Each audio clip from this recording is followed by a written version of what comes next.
ગેરકાયદેસર દબાણો કરવામાં આવ્યા છે અને મોટા પ્રમાણમાં વેપારીઓ ગેરકાયદેસર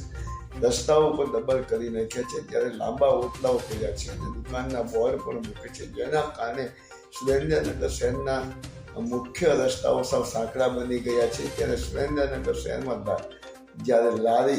લારી ઉપર લાકડી ઉપર જ્યારે શાક બકાલો વેચી રહ્યા છે, ત્યારે તેવા લોકોને જ્યારે સુરેન્દ્રનગર નગરપાલિકા દ્વારા જ્યારે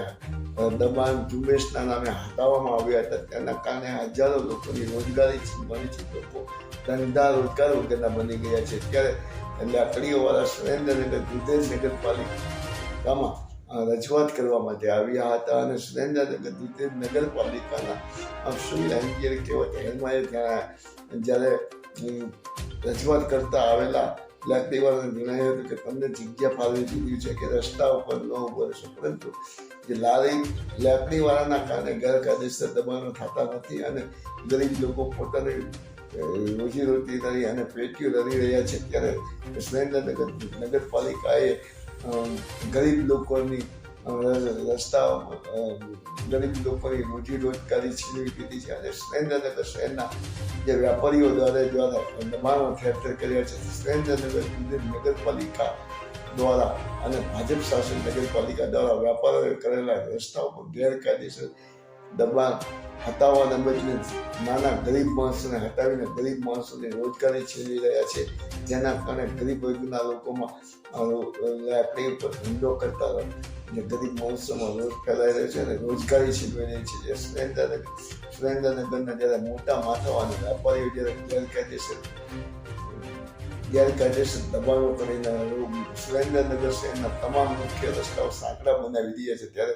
સુરેન્દ્રનગર દુધેજ વઢવાણ સહિત નગરપાલિકાના ચીફ ઓફિસર સુરેન્દ્રનગર દુધેજ નગરપાલિકાના પ્રમુખ જીજ્ઞાબેન પંડ્યા અને ભાજપ શાસિત બોલી સુરેન્દ્રનગર શહેરના વેપારીઓ કરેલા ગેરકાયદેસર દબાણો કેમ દૂર કરતી નથી, માત્ર ને માત્ર લાકડી ઉપર ધંધો કરતા ગરીબ માણસોને હેરાન કરી રહ્યા છે। માયાજાર ન્યૂઝ ચેનલ જયેશ ચૌહાણ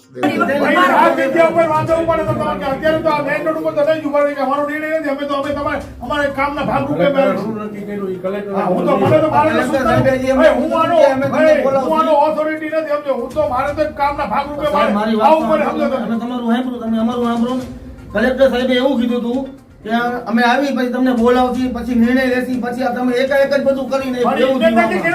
સૂચના આપીને અમારે પાલન કરવું પડે કે નહીં? વેપારી લોકો ચાલુ કરો। ગઈકાલે રિક્ષા ફેરવી હતી, બરાબર? તમને નોટ તમને અજાણ રાખી રિક્ષા ફેરવી હતી, આજ હવાના ફરવી તો તમે એટલા કરો।